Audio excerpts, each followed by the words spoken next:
Hi, this is Emily from Minute Earth.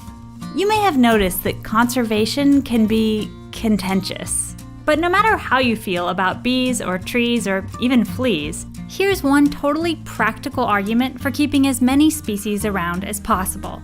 Biodiversity is good for the economy.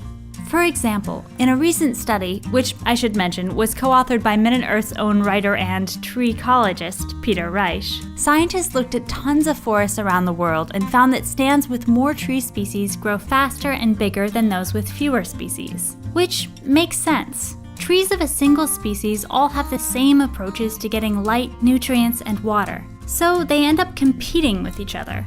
While trees of different species have different approaches, so they compete less, and together actually use a larger portion of the available resources.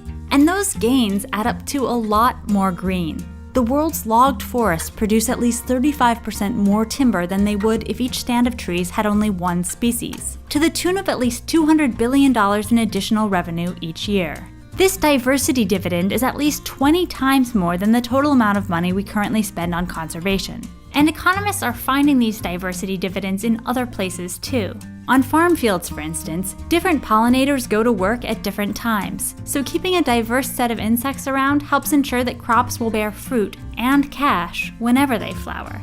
And in our lakes and rivers, the more kinds of toxin-munching microbes there are, the more pollutants they can clean up, keeping down the multi-billion-dollar cost of maintaining clean waterways. Of course, it's hard to give biodiversity a dollar value in each and every ecosystem, and money probably isn't the only way we want to measure the value of nature. But in lots of places, healthier, more diverse ecosystems appear to translate to a healthier bottom line. So despite what you may have heard, money really does grow on trees. And bees. We're still not sure about fleas.